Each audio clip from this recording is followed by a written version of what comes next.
Hej Kirsten, og rigtig hjertelig tillykke med fødselsdagen. Jeg håber, det bliver en god dag, hvor end i verden du befinder dig. Jeg kunne forestille mig i Spanien, kan der være en fornuftig ting at være på det her tidspunkt af året, vil jeg sige. Vi har i hvert fald noget forfærdeligt vejr her lige i øjeblikket med slud og regn og halvvejs sne og sådan. Men det er som det er i foråret. Så Helle er ude med Brandy lige i øjeblikket, så jeg tager lige lejligheden til at lave en lille hilsen til dig her. Så jeg håber, I alle har det godt. Så nu skulle jeg selvfølgelig synge en fødselsdagssang for dig, men det bliver nok en ynkelig forestilling, så det vil jeg altså ikke gøre. I stedet for så vil jeg vise jer lidt om, hvad vi har sådan bedrevet de sidste par år her, med en lille kælderfremvisning. For det er et projekt, vi har arbejdet på her i de sidste par år. Mest tvunget til, fordi vi ikke kunne få nogen håndværkere til at starte med, men er så gået i gang med det, og det har sådan set været meget sjovt og spændende og okay, for det meste i hvert fald. Lidt problemer hister her, men huset er et etplanshus, det vil sige, at der er en fuld kælder under på omkring 180 kvadratmeter, og det var et stort rum og ufærdigt. Så det var en del af vores planer om at gøre det færdigt. Så er lige en kort afbrydelse her, og så kan vi lige gå ned og kigge lidt på, hvordan det ser ud dernede. Så jeg vender tilbage. Så her er trappen ned til kælderen, og trappen var her selvfølgelig, men ubeklædt. Så alt, hvad I sådan set ser, hvad der er malet og paneret her, der er sat vægge op og sådan, og vi ser gulvbelægningen her, som jeg selvfølgelig er meget stolt af at have lavet selv, så uden professionel hjælp. Så det er jo blevet meget godt. Der er stadigvæk lidt småting hister her, der skal ordnes, men det kommer nok til at ske på et eller andet tidspunkt i hvert fald.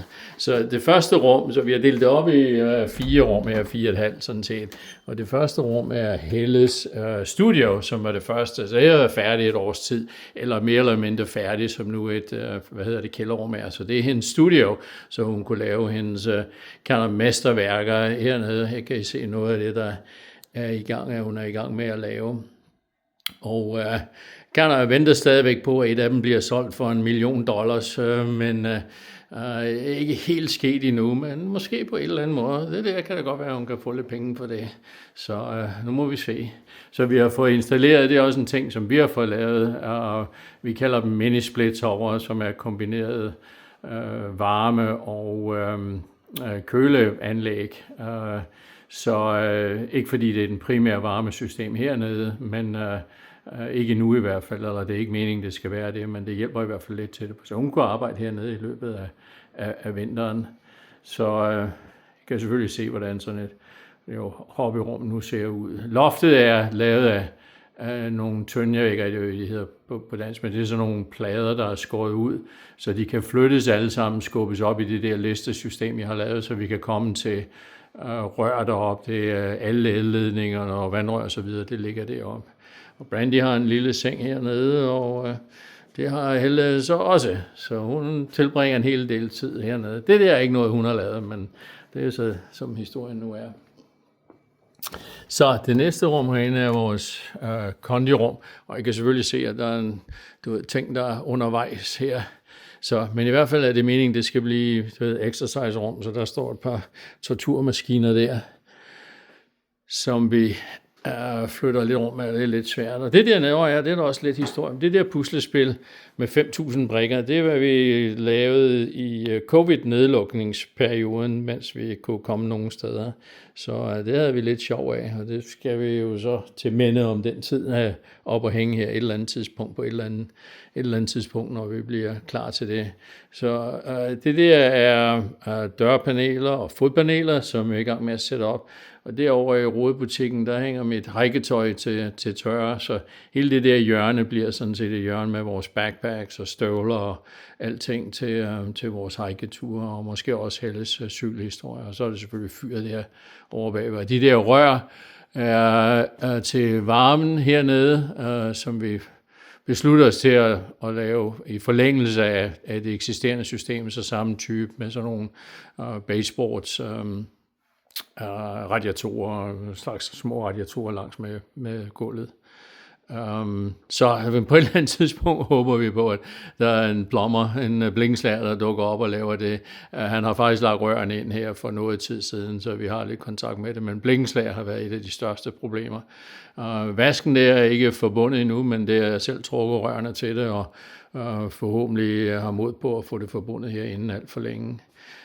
Det er så udgangspartiet til haven. Og jeg er selvfølgelig ikke helt færdig der endnu, så det bliver et næste projekt, når vi ellers bliver færdige herinde omkring. Så det der bliver et hobbyrum. Det er allerede et slags hobbyrum, lidt ændringer til med bordet og sådan, men nogle skabe er kommet op, og de her skabe er selvfølgelig nogle, vi selv har bygget, fordi som sagt var der kun et stort rum hernede, ikke, uden noget som helst andet. Og herinde så over den action har været i det senere tid. Jeg er faktisk lige blevet færdig med at lægge gulv herinde. Og det gik sådan set udmærket. Jeg har lige faktisk tidligere i dag sat de der fodpaneler op. Så lidt mere fremskridt her. Og så er jeg i gang med at lave hylder herinde i det her skab. Så begynder at sætte nogle lister op for det, men jeg ikke kan noget så langt med det, men jeg fik sat fodpanelerne op i hvert fald. Og ellers gulvet er jeg sådan set blevet meget tilfreds med. Det var lidt kompliceret, fordi jeg havde lavet dørrammerne, de var sat op for meget lang tid siden, og jeg var ikke helt med på sekvensen om det, at det havde været bedre at lægge gulvet først, og så sætte dørrammerne op bagefter. Så en anelse kompliceret at få det lavet, men jeg er sådan set meget godt tilfreds med resultatet. Så og det er sådan set pointen i det hele her, det er, nu regner jeg med, at jeg kan få job i jeres gulvfirma inden alt for længe, så det kan jo godt være, at vi har brug for det. Så der kommer snart en ansøgning, og her kan I så se mit mesterværk, så det burde jo være kvalifikation nok. Det håber jeg da i hvert fald. Så. Og ellers så er vores gamle BRO-anlæg så småt, det er jo 20 år gammelt nu, så småt ved at komme til ære og værdighed, så jeg håber snart at få det samlet færdigt, men jeg skal lige være færdig med hylderne ind i skabet først, og jo få det sat op. Så sådan er det. Så det er mere eller mindre historien. Andet end det sidste, det er mellemgangen, nu vi være tilbage her. Det ser også lidt rodet ud, men det er jo fordi, vi har haft alting. Vi flytter ind med alt muligt, det hele vi havde her, og så er det så været opmagasineret hernede i kælderen, så vi flytter lidt rundt på det, eftersom vi arbejder i de forskellige rum her. Ikke? Så tingene er, eller det her rum er sådan set mere eller mindre færdigt, men vi opmagasinerer så tingene her, indtil vi bliver færdige i de andre rum. Og også få sat lidt billeder op og så videre. Så sådan er det. Så det er jo sådan set historien, så det har vi fået et par år til at gå med nu, og er selvfølgelig ikke helt færdig endnu, men bliver det forhåbentlig på et eller andet tidspunkt. Så jeg håber, I har kunne følge med i fremvisningen her, og håber, I har det godt. Håber, det bliver en god fødselsdag, så endnu en gang hjerteligt tillykke, Kirsten.